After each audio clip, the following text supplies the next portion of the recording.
Alright, next video is going to be 2 shoes because, one, I'm putting a lot of these in packs because I just got way too many shoes to edit, man, for videos. And this makes things a little easier for me because I don't have to spend so much time. This is the Inside Out Air Max pack, and I'm not going to spend a lot of time on the box. I don't think anybody's going to bootleg these, but this box does have the RFID and the QR code on the front, and that's a cool thing. One of the colors is Phantom Black Pure Platinum.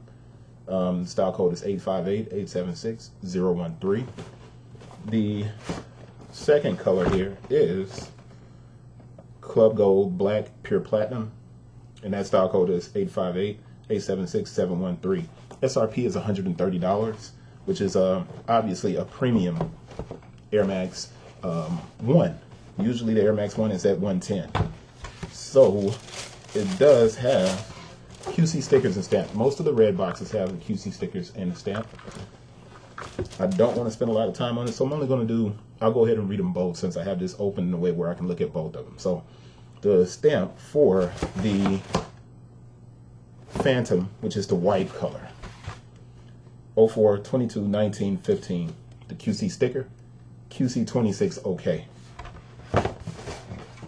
This one, QC25 OK for the Club Gold, and that is 04-25-19-15.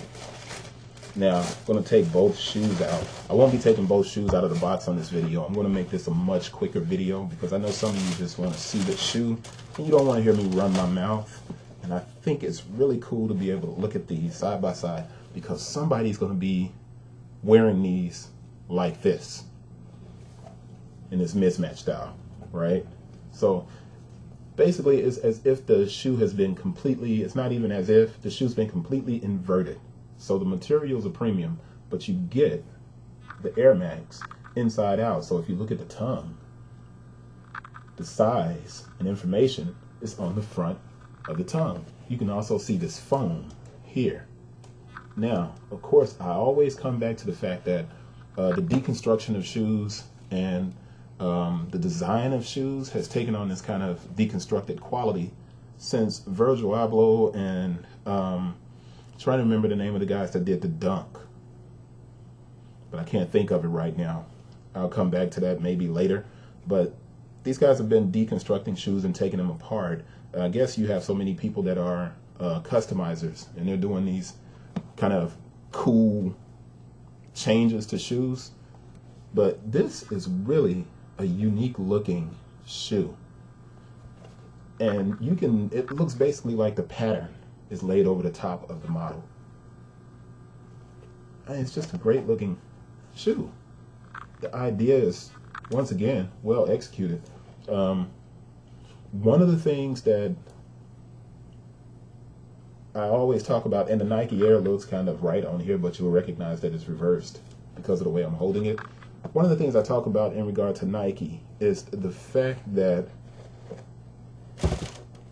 because they have such great shoes in their archives, they can make a lot of these really interesting shoes. So you got your Nike Air on the tongue, on the inside there, and then you see the stitching around the outside, and that stitching is similar to the outside of the inside outside. But they have a lot to pull from, man. And as old as Adidas is, they didn't do a lot of innovation throughout the 90s or the 80s, so you don't have all of these shoes to pull from, and it kind of leaves you in a position where you start making these big monster kind of shoes like the Boost you wear, and they don't look very good, so they end up getting reduced in price. I've hardly ever seen an Air Max 1 reduced in price down to like $19.99. It'll be gone if it goes to like $59.99. That says a lot about the way Nike carries their market. Interestingly enough, if this is inside out, this would be a mesh because there's no underlay of suede beneath the mesh on the Air Max 1. So Nike did embellish a little bit and make these materials more premium for the inside out. But that's it for the inside out pack. Really cool looking shoe. I don't know when I'm going to get to this, but hopefully it'll be quicker than usual.